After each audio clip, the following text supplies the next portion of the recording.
Maplewood, with its lush green hills and picturesque cottages, is the kind of town where everyone knows each other's names. The streets are lined with blooming flowers, and the local library, a cornerstone of the community, stands proudly at the heart of town. Families gather at the weekend farmers market, children play in the park, and the general pace of life is serene and predictable. Despite its outward charm, Maplewood has its share of hidden tension. Long-standing feuds, unspoken grudges, and concealed secrets are interwoven into the fabric of the town's daily life. The townsfolk have their own histories and personal dramas that they try to keep under wraps. But as is often the case in such close-knit communities, these issues rarely stay hidden for long.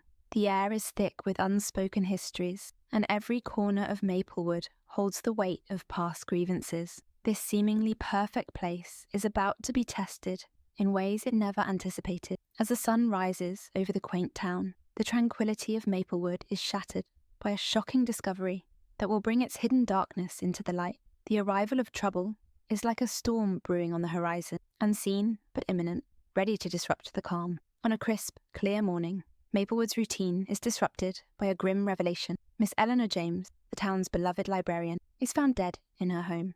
Eleanor was known for her kindness, dedication to her work, and her welcoming presence at the library. She was a fixture in the community, and her loss is deeply felt. The discovery is made by a neighbour who stops by to check on Eleanor after she misses a book club meeting.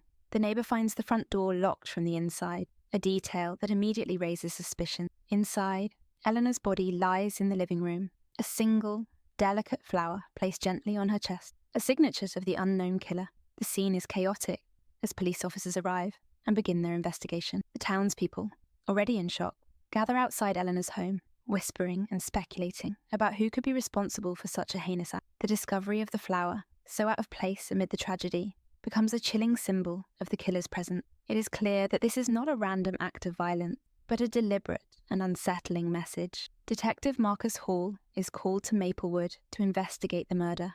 At 42, Marcus has earned a reputation as a skilled detective, known for his sharp analytical mind and a deep sense of justice. His reputation is built on solving complex cases, but he is also carrying the weight of an unresolved case from his past, a failure that still haunts him. Marcus arrives in Maplewood with a mix of determination and caution. He is greeted by the town's anxious and grieving residents, who are desperate for answers. Marcus's approach to the investigation is methodical. He begins by examining the crime scene, looking for any clues that might have been overlooked by the initial responders. As he talks to the townspeople, Marcus's empathy and patience become evident. He listens carefully to their concerns, fears, and suspicions. Despite his own troubled past, Marcus remains focused on the task at hand, driven by the need to find justice for Eleanor and to prove to himself that he can overcome his previous failures. Marcus's investigation begins with a thorough examination of Eleanor's home and her personal effects. He finds that Eleanor had been involved in a local dispute involving the town's development plan. Some townspeople had been upset with her outspoken stance on the issue, suggesting that she had made enemies. As Marcus talks to those who knew Eleanor best, he discovers a few small but significant clues. A torn piece of paper is found in Eleanor's study, hinting at a possible connection to a local business. A mysterious letter is uncovered among her belongings, its contents cryptic, but suggesting that Eleanor was aware of some troubling secrets about the town. These clues paint a picture of Eleanor as a person who was deeply involved in the town's affairs and who might have stumbled upon information that made her a target. Marcus starts to piece together the puzzle, realizing that the motive behind the murder might be tied to more than just a simple crime of passion. The story introduces the florist, a seemingly ordinary townsperson who works at the local flower shop. At 35 years old, the florist has an unassuming presence, blending in with the community. They are meticulous and patient, traits that are evident in their approach to both their job and their crime. The florist's deep-seated resentment stems from a traumatic event in their past, an event that involved several key townspeople. This past experience has left the florist with a desire for revenge. Each murder is carefully planned and executed to reflect their anger and sense of injustice. The florist's signature, a single flower left with each victim, serves as both a mark of their presence and a taunting message to the police. It becomes clear that the killer is not acting out of random violence, but from a calculated desire to send a message and enact revenge on those they believe wronged them.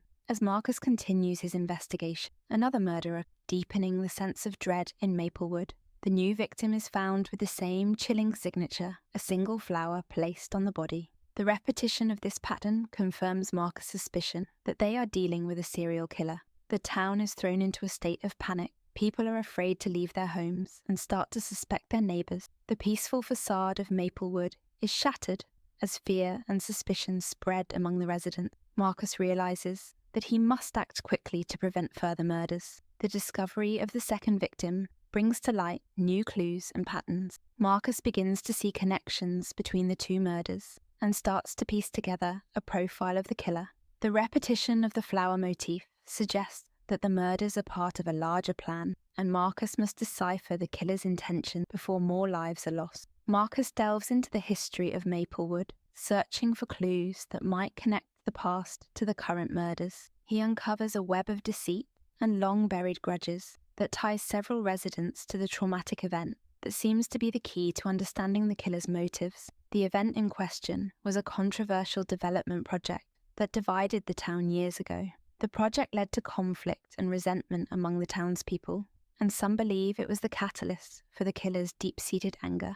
Marcus interviews those who were involved in the project and discovers that many have unresolved grievances. As he pieces together the past, Marcus begins to see how the traumatic event has shaped the lives of the townspeople and how it might have influenced the killer's actions. The investigation becomes more complex as Marcus tries to connect the dots between the past and the present. The florist starts to taunt Marcus with messages and clues. These taunting interactions serve to build tension and provide insight into the killer's mind. The florist's messages are designed to both challenge and mislead Marcus, adding a psychological dimension to the investigation. The taunts reveal the killer's anger and sense of justice, as well as their meticulous nature.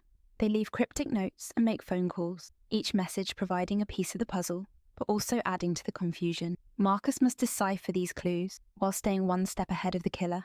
The taunting also serves to create a sense of urgency. The florist's messages imply that there will be more victims if Marcus does not solve the case quickly. This threat pushes Marcus to work faster and more diligently, adding pressure to an already intense investigation. As Marcus continues to piece together the clues, he narrows down the list of suspects. He uses the information from the taunting messages and the connections he has discovered between the victims and the traumatic event to focus on a few key individuals. Marcus interviews these suspects, exploring their relationships with the victims and their possible motives. Each interview reveals more about the town's hidden tensions and personal grudges. Marcus learns about the suspects' background and how they might be linked to the killer's past grievances. The investigation reaches a critical point as Marcus begins to identify the most likely candidate for the role of the florist. He must balance the need for evidence with the pressure to act before the killer strikes again. The narrowing down of suspects adds a layer of suspense as the reader is kept guessing about the killer's true identity. Marcus finally confronts the florist in a dramatic showdown. The killer's identity and motives are fully revealed in this intense and high-stakes moment. The confrontation takes place in a dramatic setting, adding to the tension and suspense of the scene. The florist explains their reasons for the murders, detailing their feelings of betrayal and their desire for revenge against the town. The confrontation is tense, with Marcus using all his skills and experience to outmaneuver the killer and prevent further violence. In the end, Marcus manages to subdue the florist and bring them to justice. The capture of the killer marks the resolution of the case and brings a sense of closure to the town. The final confrontation serves as a climactic moment that resolves the central conflict of the story. With the florist behind bars, Maplewood begins to recover from the shock and trauma of the murders. The town starts to rebuild and heal, with the residents coming together to support one another. The atmosphere, once thick with fear and suspicion, gradually becomes lighter as people begin to feel safe again. Detective Marcus Hall, having solved the case, finds himself reflecting on his journey. The capture of the florist is not just a professional victory, but also a personal redemption. The unresolved case from his past that haunted him no longer feels like a weight on his shoulders. He realizes that by bringing justice to Eleanor and the other victims, he has finally found a measure of peace. The town holds a memorial service for the victim, where residents come together to honor their memory and celebrate the sense of justice that Marcus has brought to their community. At the service, Many share stories and memories, creating a sense of closure and collective healing.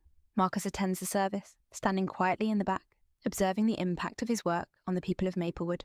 As the weeks pass, life in Maplewood begins to normalise. The library reopens, and the townspeople start to resume their routines, albeit with a new awareness of the underlying fragility of their peaceful existence. The florist's trial becomes a significant event, drawing attention from outside Maplewood and reminding the town of the darkness that can lurk beneath even the most idyllic surfaces. Marcus decides to stay in Maplewood for a while longer.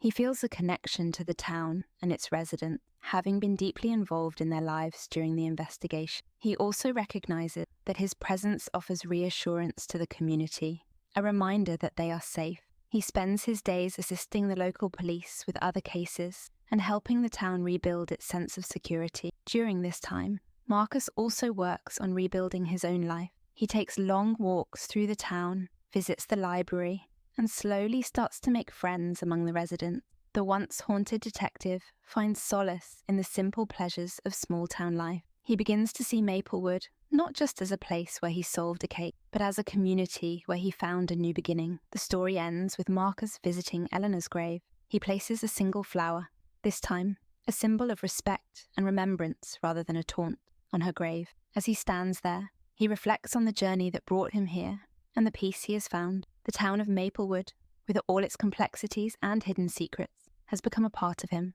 He walks away with a sense of closure, ready to face whatever comes next with renewed strength and purpose.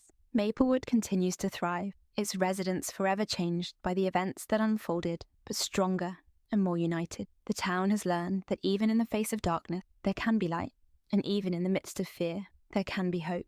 And Detective Marcus Hall, the man who brought justice and peace to their lives, will always be remembered as a hero who stood with them through their darkest hours. Thanks for joining us on this chilling journey through the dark secrets of Maplewood in Behind Closed Doors. If you enjoyed the story, don't forget to like, subscribe, and hit the notification bell so you never miss an update. Let us know in the comments what you think will happen next, or will you share your theories about the characters? Stay tuned for more gripping tales and mysteries. Until next time, stay safe and keep your doors locked.